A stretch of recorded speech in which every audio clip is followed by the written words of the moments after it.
You shut that door too. Sure.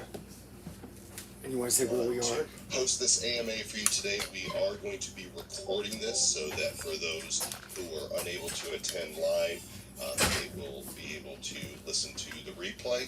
And I see Cobra is here. Cobra, is this the battalion commander?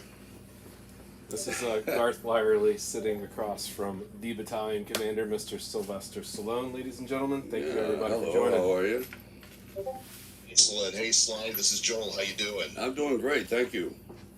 That's great. Hey, Garth, go ahead and give him the device so it's a little closer. The microphone's closer to him. That way we can hear him loud and clear. Okay, should I face it like this? Good. Yeah, sorry. Yeah, good. Okay, how's Very that? That's fantastic. Sly, it was great to see you in Florida. We're really excited. The whole team's super excited to be working on the Sly Guys with you. Before we jump into the AMA, why don't you go ahead and tell people what it is you're doing in Oklahoma City? Okay, you busted me. I'm doing a thing called the Tulsa King, which is a fantastic project from Paramount Plus. It's the same team that does Yellowstone and the mayor of Kingstown and Taylor Sheridan's company, and also the group that did Sopranos, the writers and the showrunners, which are really the key. People don't understand when you hear showrunner, it's even above a director. They're in charge of everything. They're basically the power on the set. And we have the best, a fellow named Terry Winter. So what they're coming up with so far has been extraordinary. I don't know if I'll ever make a movie again. I think I'll stick around here. I like this. This is interesting. Yeah, television is a different beast than motion pictures, isn't it? Oh, big time. First of all, I just bought a trailer. I don't think I get to it 4 times a day. It's just non-stop. We're ready. Where in movies, you could literally sit there for 5 hours and they bring you out for about a 10-second shot. So it's like hurry up and wait. In films, not this business. No. Well, we're going to look forward to seeing that show for sure. For anybody who's fans of Yellowstone, you know this is coming from an amazing team. Yeah. And with Sly in it, it's going to be amazing. Thank you. So we have a lot of questions for you today, Sly. And the first 4 are going to be asked by the individuals who submitted them. They have shown themselves to go above and beyond the call of duty in the Planet Sly community, and we've got 25,000 people in this community, but these 4 in particular, they're going to have an opportunity to ask you their questions directly. And so the first one that I want to bring to the stage to ask a question is TSBR. I'm going ahead and inviting you up here now, good sir. So make sure those of you who are on the list here to ask your questions, make sure you're on the ready when I invite you up so we can get that question. Perfect. All right. Let's see. While we're waiting on him to join, I'm also going to enjoy Sly Stallone Philadelphia. You can come on up. And there's Sly Stallone Philadelphia. Let's go ahead and you go first since you're the first one to pop in here. Say hello. Hey, Mr. Stallone, it's an absolute honor to be speaking with you today. My name is Tony DeGennaro, and my 4 kids and I are diehard Rocky fans. Movies have been a huge part of my family's life, and we really appreciate that. Well, thank you. So we live in... Oh, you're more than welcome. We live here in Philadelphia, and I think it goes without saying that Philly loves Rocky. Even though Rocky's just a fictional character, Right. Philly is really identified with. I feel like he represents us, and he's one of us. So my question for you is, why did you choose Philly as the setting for the Rocky series?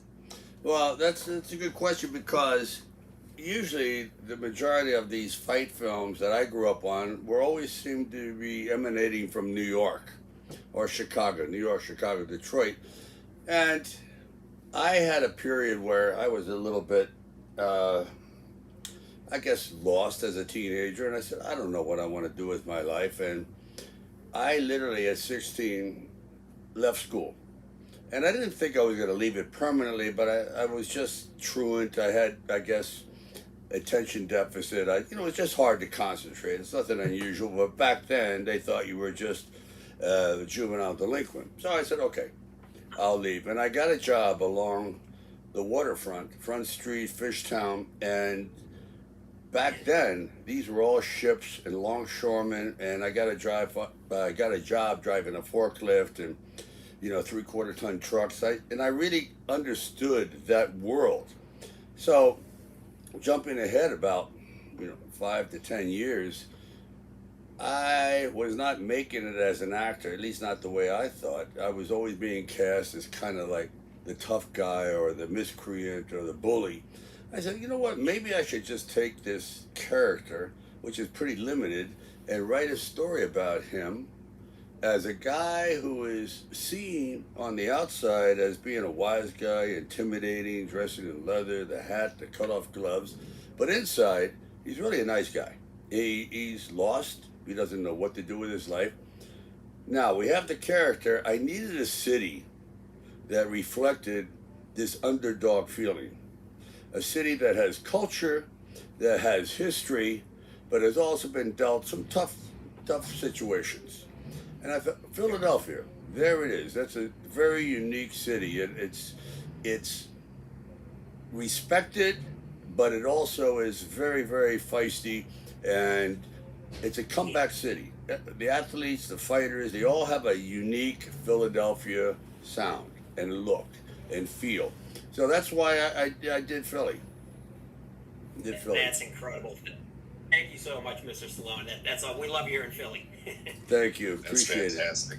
Thanks, Sly Stallone, Philadelphia. Well, we see your tweets and how excited you are about this. So we're really glad to have you in the community. While we're waiting for a couple of the others who have the opportunity to speak voice, here's a question from DB Acting. He says, "Hey Sly, what do you think it will take for the action genre to thrive outside of comic book films? I don't ask that as a hater of comic book movies, just a fan of the classics, and wonder what will keep the genre fresh." Oh, boy. I don't know if we're ever going to have that golden era. When I started out, there really wasn't an action film thing per se. There would be action beats like a car chase or something like that. If you hear any extraneous noise, I'm on a movie set right now. We have forklifts and people like when I grew up, trucks grinding. So we're trying to get rid of them as we speak. We're good. Okay, I'm bringing you a little color from the environment here. Yeah. So it's very, very difficult to find action guys, real action guys, not karate, not kung fu, not wrestling, but it's a unique blend. There's maybe been, in my estimation, 3 or 4 guys, period, that have been what I call action guys and not martial artists that kick and kick. No, that you don't have to be that. Like Arnold wasn't that, Bruce wasn't that, I'm not. You know what I mean? So I don't know if that's going to come back because it's a different era, and more importantly, they're not taking chances and trying to find guys like that anymore. It almost politically right now, they're considered, oh, is this toxic masculinity or is this, guys behaving badly? And I think unless there's a shift back to that sort of mentality, which I think is happening, by the way, when you see films like Yellowstone, shows like Yellowstone, and they're very, very desirable, and they're like, I think they're starting to proliferate. But you're not going to see it for a while until the studio finds a reason to make these films. And right now they think that it's not exciting enough, it's not big enough. Like Marvel, these are $350 million, $400 million productions. And they're very exciting. They're not grounded in reality, but they're entertaining. A reality like First Blood, it's very hard to do. Not many people want to do it. It's incredibly physical, and it doesn't have any CGI. So you're not going to have a lot of guys volunteering for that gig because it's rough. And also, like I said, politically, it's not the era at the moment for that kind of guy. I believe it'll come around, and there's a lot of tough guys out there and talented guys that would like to take a shot at it.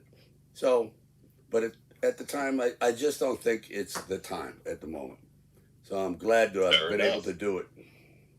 Appreciate that answer. Thank you. Okay, we have one of our fans right here, TBSR. You get to go ahead and ask your question of Mr. Stallone.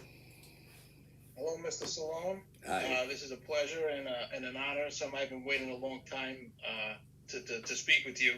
I was engaged a year ago. We went to Philly, ran the Rocky Steps to celebrate, and now I'm hoping for our honeymoon we'll be in Miami to meet you, as things are just lining up perfectly. So, I'm just hoping that all works out.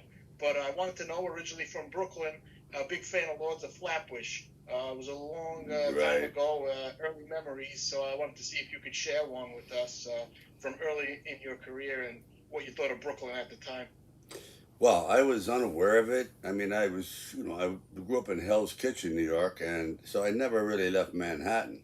So I came back after a long journey, living here and living there, living in Manhattan, and I had no idea that I was ever going to do Lords of Flatbush. I was actually helping another guy audition for an acting class. I had basically almost given up on acting.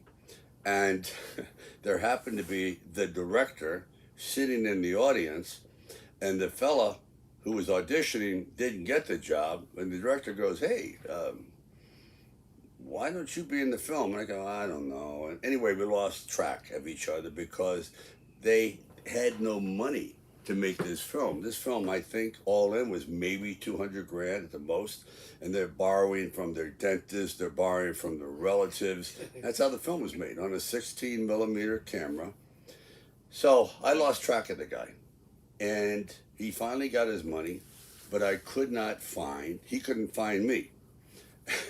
And the thing is, the fella that auditioned with me hated my guts at the moment because he goes, "Hey, you know, I auditioned for the movie, you get the part and I get nowhere." So he wouldn't tell the director where I lived. But finally, after about 6 months, they knocked on my door because I didn't have enough money to have a telephone then.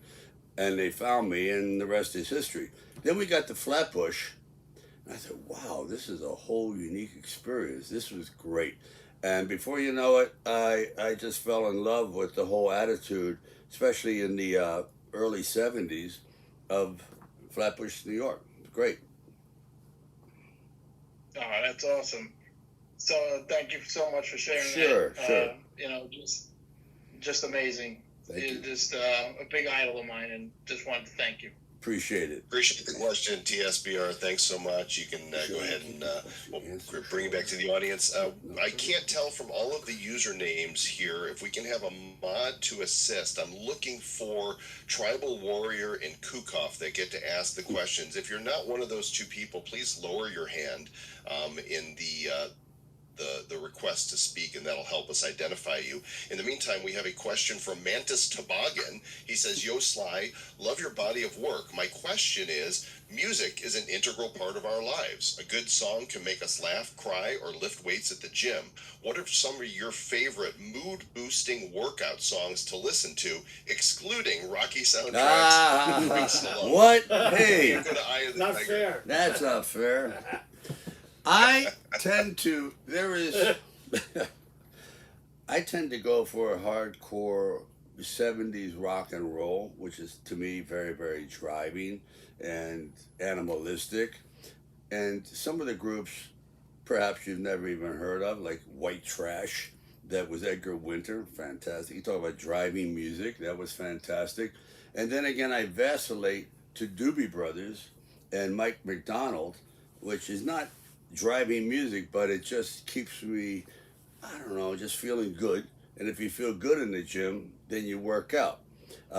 Some music, I understand a lot of people use like rap music and very hip hop because it's a driving beat. But I tend to like vocalization and old school voices. You know, like Bob Seger and things like that, and gentlemen like that who have this really powerful, heavy duty, masculine voice, which is kind of like part and parcel of real rock and roll. So that's what I listen to, is that era.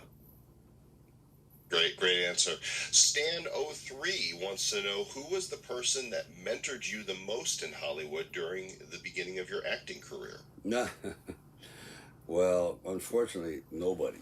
It's when I got to Hollywood, I was persona non grata. Matter of fact, I would go up on casting calls and they would look at me and go, you know, you have a speech impediment. I said, I wasn't aware of it until you told me, but I guess I do slur a little bit. They said, really, you should look for other employment. So I didn't have any mentors, and that's why I turned to writing.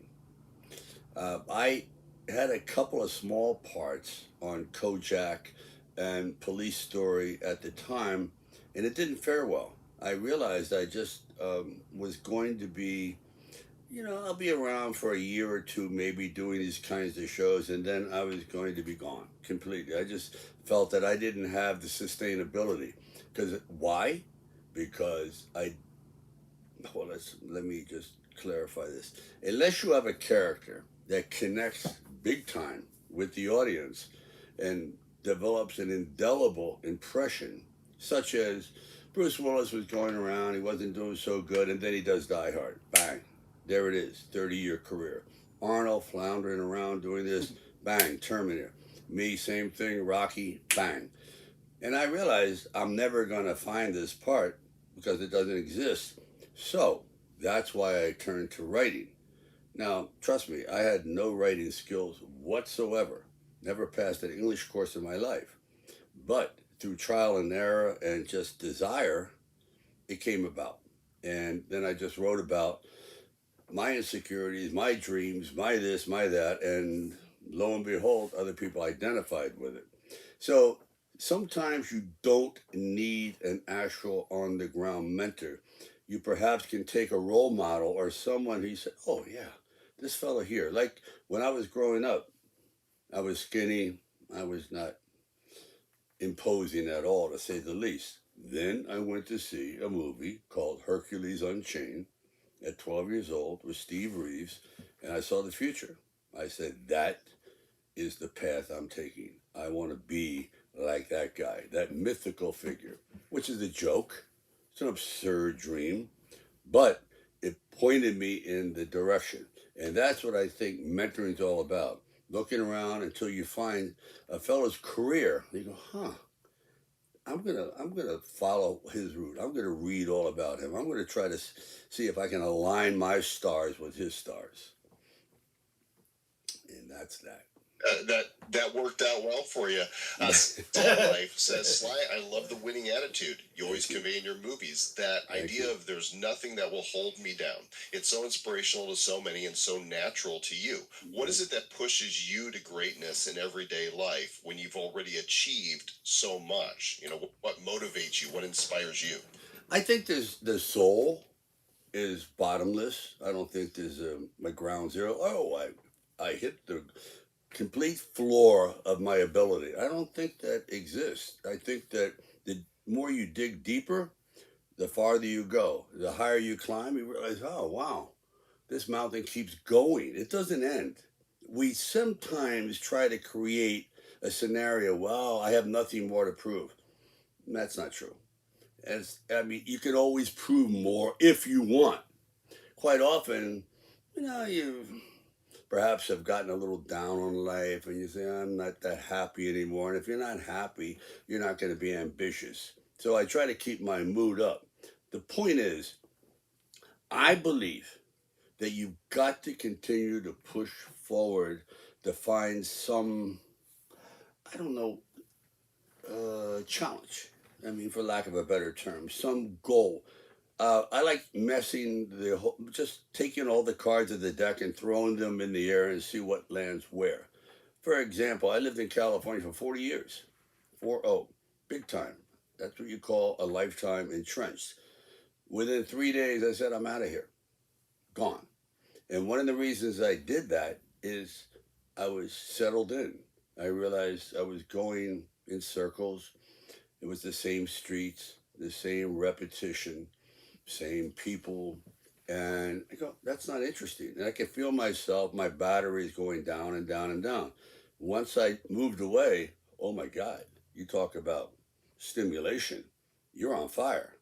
You have a whole new environment, stimulus, this and that. Now, I'm not recommending that everyone moves, but if you start to change your pattern, in other words, I'm not going to go to the store. I'm going to go to this restaurant. I'm going to go to that neighborhood. I'm going to try this. I'm going to dress this way. all of a sudden your brain is getting new stimulus, and one thing activates another. So inspiring. One of our users, Kukoff, submitted this question. He mentioned that he really loved John Hersfeld's documentary, The Making of Rocky versus Drago. He says it's one of the best behind-the-scenes docs that he's ever seen. Really? And here's his question. In the documentary, you said this: life is about management of problems. Whoever manages their problems best has the best life. So the question is, what are some specific tips and techniques you used for managing problems when you were a younger man, and how has that changed now that you're older and wiser? Oh, that's a good question. I once wrote a line in a screenplay. I don't even know if it's original, but if you don't get rid of your problems, eventually your problems are going to get rid of you. It's going to overwhelm you. And goodbye. That's the end. I found that it's really hard, but you know what your problem is. You can't lie to yourself. I mean, you know it. If you're abusive, you're this, you're not good to your dog, you know it. But to not face it, so fix it. It's not brains, it's there. I found myself sometimes when I'm working on the set, I get a little annoyed, or I get impatient, I get tired, I get short with people, and I could see it affected the whole set. Now, you apply that to life. In your house, you're walking around, oh, yeah, shut up, I wear my shoes, get lost, I'm not happy, you don't say good morning, you don't say good night, you don't say I love you. It's like you're getting morose. Guess what? You got a morose house. So you are the architect of your life. You're the engineer of your train. You are driving your own cab. So you can take it wherever the hell you want to go. So on the set, I decided to say to people, hey, you're doing a great job in wardrobe. Wow, that makeup looks fantastic. The cameraman, you know what? Your lighting is fantastic. When I tell you, they applaud when I walk on the set, as opposed to going, boo, boo, he's back. They welcome me. And that is something that I've learned the hard way. I said, it's all about what you give out is what you get. Period. 100%. You want to be a schmuck, you're going to be treated like a schmuck. You want to be nice, you're going to be nice. And people will be nice. And if they're not nice, you know what? Later, that's their problem. You find mean people, guess what? Pity them. Because they're stuck in that head. At least you can get in a cab and leave. They can't. They are caught in that horrible syndrome called their brain. Okay? Seems like a really opportune time to say, I pity the fool. I pity the fool. So here's a fun one, and you can be brief or you don't have to elaborate on it, but the question from Relic Ton was, Wesley Snipes in Demolition Man and Mr. T in Rocky, which was more fun to work with? Oh, I think Mr. T. Mr. T. Why is that? Because I felt as though he was a fresh canvas. I saw him literally as a bouncer doorman 4 years earlier. I said, this is really a unique individual. It's the mohawk, the chains. He was wearing a tuxedo with no shirt. I went, okay, and tails. So the time came 4 years later, that I ended up writing Rocky 3. I auditioned professional fighters, Joe Frazier, he gave me stitches, Ernie Shavers would knock me cold. I said, forget real fighters. But I recalled that guy, because if he burned that kind of impression into my mind that I'm still thinking about him 4 years later, can you imagine what the audience is going to be like? So I brought him in, and I realized he was like fresh clay. You could mold, and he didn't have any bad habits, and he had great voice. He had great pipes. He had a look about him. So by far, he was a pleasure. Wesley, on the other hand, I don't want to smack his face every day. No, I'm joking. Okay. He was a great guy. We had a great time, but Wesley was already a star, and he had his own world and this and that, whereas Mr. T became like very close, like family. That's great. Karina89, the stage is yours. Ask Sly your question, please. Karina89, are you with us? Make sure you're unmuted, because we can't read lips, and we don't have smoke signals here. What? So I'll let you figure that out while you are figuring out why you're not able to talk. This question from Yallo XOX was, "Hey Sly, can you tell which role gave you the hardest time ever in terms of preparation?" Oh man, the hardest time ever. Well, that's twofold. Are you talking about mental or physical? Well, whichever way you want to Well, answer no, that. no, physical. When I was doing Rocky 3, that took a toll. I mean, big time. And so did the Expendables 1. After Expendables 1, I was never the same. I ended up having, 3 neck surgeries, back surgery, both shoulders done, bronchitis, shingles, you name it. And that film did me in. Actually, it dampened my desire to ever direct. I said, that's it. I'm done. This life is too short. Forget it. But right now, no question, at 75, and this is, I think there's a lesson to be learned here. I'm facing my greatest challenge. I have in this streaming show called Tulsa King, there's 10 episodes. Each screenplay is about, let's say, 60 to 65 pages. That's 650 pages. I have to learn close to 475 pages of constant dialogue. 475 pages. Not just my dialogue, I have to learn the other fella's dialogue so I can have this rapport. So I get up at my age every morning at 4:30, and I sit there for 3 hours banging away. You can see it. I have it. I mean, my screenplays, everything is here. I'm just working nonstop, writing. I don't know if you can see it. All the notes, this and that. It's just it's never ending. So that's the kind of challenge. Now, sometimes I wake up, I go, I can't do this. I can't hold it together. It's too much. It's way too intense. I'm in every scene. And then I feel sorry for myself. I mope around, have a cup of coffee, and go, hey, come on.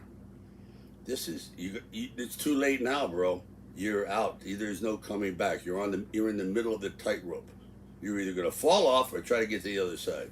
And then I just keep pushing through, and that's it. So that's the challenge I'm talking about. I put myself in a position where I could be in a situation where I could be humiliated, completely embarrassed.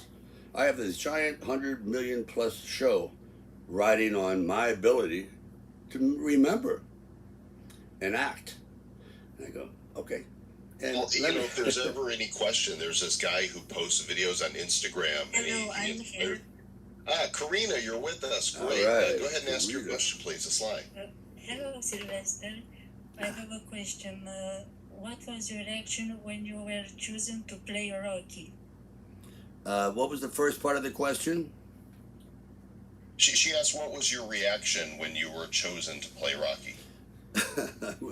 I wasn't chosen, but no one else wanted me. So the reaction was kind of miraculous. I didn't think this was ever going to happen, obviously, because they didn't want me. I didn't have any credentials, and there were so many guys back then that were stars that wanted to play the part. So it was miraculous, and then I got scared, like, oh God. I talked a good game, but I don't know if I can pull it off. I haven't done anything even close to carrying a film. So, to put it lightly, it was exhilarating, terrifying, and then edifying. It was the ultimate validation. So I was really happy that I chose myself. Well, and to be clear, I think there's a lot of people that don't understand how that happened. That's your script. That's your story. Yeah. And studios wanted it, but they didn't want you to play it, and you insisted, right? I did insist playing the role of Rocky, but it was a difficult choice because I was flat broke, and they were making extraordinary offers at the time, and I didn't know if I could really pull it off. I didn't know if I had the acting chops, but it's one of those monumental crossroads you're going to face. That it's like marriage, having a kid, getting the kind of job. did you make the right choice? Did you marry the right person? Did you get the right job? Are you raising your child right or wrong? And that I realized that if I and I needed the money, man. I'm telling you, I was flat broke. Such a 106 dog. bucks. Sold my dog. It was over. But I also realized if I quit, if I give up, which is exactly what the film is about, not doing, I would hate myself for the rest of my life. I knew it. I would always, every time I saw a feature, every time I saw a film, I say, that could have been me. But you quit, Sly, and now you got to live with it. And I know my nature. There's no way I could have handled that. So that's why I was all in. Yeah, you said you sold your dog, but a lot of people don't know the happy ending there. What happened next? Well, my dog Butkus, I remember I was living in the valley. It was boiling. We had no air conditioning, nothing. Actually, my wife was walking around with Kleenex in her nose because it was nosebleeds from the heat. And the dog, which is a big dog, really. I said, you got to stop bleeding into the spaghetti, honey. I can't tell the difference from the sauce. Choking, sort of, not really. Anyway, the dog, I couldn't afford dog food anymore. It was that broke. And the dog was big, so he ate a lot of food. And I went to the 7-Eleven and put up a for sale sign. A fella came along and bought the dog for 40 bucks. And it killed me because I had raised that dog. I've never had a dog since like that because when you're broke, he's with you every second. I had like 100 square foot apartment. Nothing. It was like a closet. Me and the dog. Can you imagine? Like nose to nose every day. And the movie was sold, and I want to get my dog back. And the fella goes, no, please, come on. He goes, no. And eventually I ended up paying $1,500 back. Now, this is 1976. That's like $10,000, $8,000 today. And he had to get a part in the movie. I didn't know that. Yeah, he did. Now, that's a badass move right there. That is the icing on the cake that Butkus became a star. He did. Along with you. Everyone went along on the ride. So Denuncio wants to know, that's a great Italian name right there, right? Yeah. Denuncio asks, what is the biggest missed opportunity and why did it happen that way? Do you see any opportunities as missed opportunities? Oh, yeah. There was no missed opportunities before Rocky because there was no opportunities, period. So I didn't miss anything, but I missed a lot of opportunities after Rocky because of perhaps pompousness, perhaps of arrogance. Our business brain wasn't turned on at the time. That's primarily it. Also, artistically, I was supposed to do some very, very important films. For example, the first film after Rocky, they wanted me to do a thing called Coming Home. And John Voight did it. I said, I don't know if I want to do this. And he wins the Oscar. Then I was supposed to do Witness, Romancing the Stone, all these wonderful opportunities that I regret not taking. But more importantly, on a personal level, there's a lot of missed opportunities family-wise. And those I regret deeply because movies are movies, but blood is blood. And I wish I could have gone back and been a better parent. It wasn't as though I was negligent, not at all. I was gone. Back then, they had a term called filling slots, which means you would book yourself for 2.5 movies a year. That's a lot.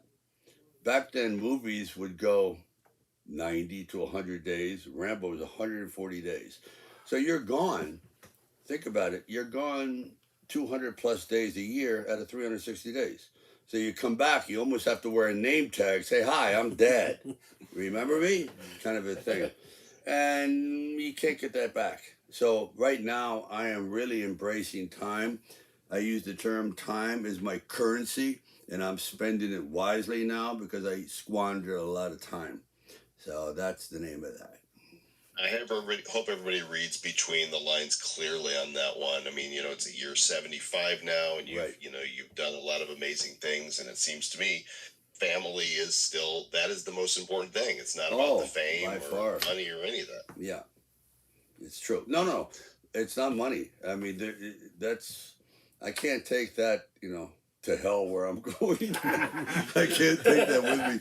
No, but the daughters, I really am intensely, let me see, obsessed with talking to them, FaceTiming, and they're blossoming. I said, why didn't I do this before? I mean, if you show people attention, people are like flowers. Don't water it, guess what happens? Give it attention, Yeah. it grows. Period. But I was too foolish and self-absorbed because, let's face it, people, especially, I don't know about women, because I am not a woman, definitely. But men have this need to arrive at a certain place, hopefully by a certain age. And you're so obsessed with finding your place in the world, and you feel that time, boom, you feel the time, march of time beating down on you. Why am I not here at this time? Why is that guy ahead of me? That quite often everything else gets pushed to the side because you want to establish your course. You want to plant your flag in your future there. Okay, I did it. This is where I want to be, and now I can relax a little bit. Well, a lot of things suffer on that front because you are absorbed with accomplishing your goals, and everything else is secondary. When you get older, you regret it. Good. You just regret it. It's an interesting balance, isn't it, throughout life? Here's a fun one for you, Sly, from Sure. Ozzy Bro, and I'm going to do it with the accent. He wants to know your favorite Arnold movie. My favorite Arnold movie. Let's see, Arnold. Well, you can say I think Terminator 2. I tell him, I say, you have the easiest movies in the world to do. You just walk down the middle of the street punching the crap out of everybody and no one hurts you. I go, unfortunately, my characters all get beat up, smashed, cut, shot, this and that. And of course, I'm joking a little bit, but I believe that his films where he's a very witty guy. So he was good. I think True Lies was very, very good because he combined everything in that. The wit, the romantic aspect, the charm, and then great action with a great director. So that'd do it. That's great. For some reason, I just hear him from Kindergarten Cop going, "It's not a tumor." So here's a question from Scully for you, Sly. He wants to know, have you ever visited your father's hometown in Italy? No, I'm kind of nervous to do that. A, B, and C is because I don't speak Italian. And I think that would be kind of inconvenient and embarrassing to work it through an interpreter. Hello, and this and that. It just, I don't know. Maybe it's better left unexplored because I don't know if it would be. Plus, by the way, all my relatives are pretty much gone from there. They've sort of moved on in age and elsewhere. So I don't know if it would work out very well. I might be embarrassed. But I do look back on it. I hear the stories from my aunts. I remember my father. Of course, hindsight is 20/20, and they said, oh, it was like Disneyland. I'm not sure about that. But it did seem to have a lot of charm, and I have to be beholden to it because I guess I emanated from that area via my father and mother. Yeah. Well, Sly, we really appreciate you coming on. I know you've had a very long day. You've probably got to go back on set soon and get a few hours of sleep, get up in the morning and do it again. Yeah. And again, and again, and again, and again, until it's done. I want to let you have the last word here. And, you've got a lot of people that are listening now, a lot that are going to be listening to the replay of this that couldn't make it live. I want to give you the floor to just inspire people, would say whatever you want to say to motivate and lift them up for whatever challenges they're facing right now. Well, that's a tall order. Do you have about 10 hours? Because I could write a novel on this. Please do. I know, maybe I will. A girl today said, Mr. Stallone, I'm an actress. She's one of the extras. And I was an extra, so I get it. She goes, do you have any advice? I went, wow. Well, there's so much out there, so much competition in this, not just in my industry, in the world in general. You have to find what you think you're a specialist at. In acting, if you feel comedic, if you have a rough exterior and kind of a deep voice, you're not going to ever be hired as the love interest. You're going to be the bad guy. So focus on being that interesting bad guy. And there are certain actors that have played that kind of heavy and have worked their whole life.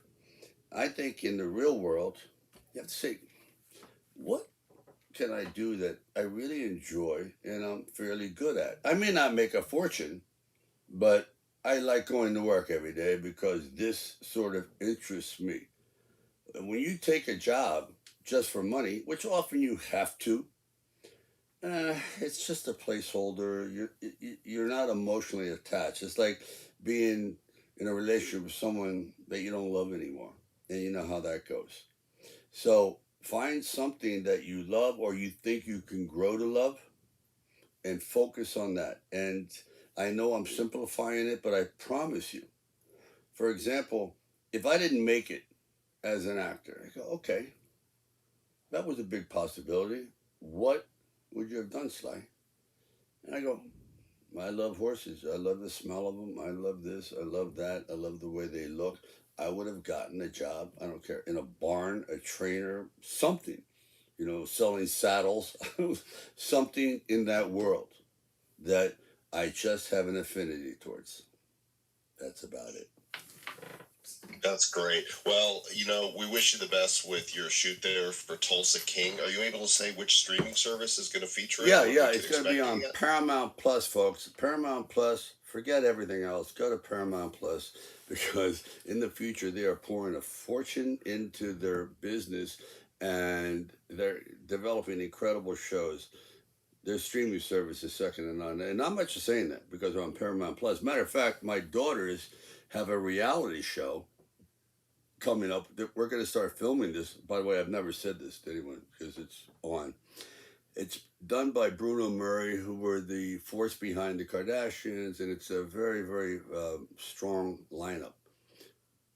This is going to be incredible. I am in a reality show. I'm popping in and out. I said, oh my God, what am I going to do? But you know what? Like I said, I want to spend time with my family, and what's better when you have to deal with each other all day long. It's going to be on film, so I'll be there forever in one form or another with the family. So that's also on Paramount Plus. So there's this synergy going on. It's fantastic. So I want you all to just pull up your socks, take your dreams, put them on your shoulders, welcome the competition, welcome those villains, and knock them out. And just keep going until you achieve what you want. Never, never stop. Remember, even glaciers keep moving. They look like they're standing still, but they're moving. And they destroy everything in their path. So keep rolling. Keep punching. Fantastic. Sylvester Stallone, thank you so much, good sir. Pleasure. We are so excited to be launching this project with you, and on behalf of everybody here in the audience and those listening to the replay, we really appreciate you, sir. Okay, thank you. All right.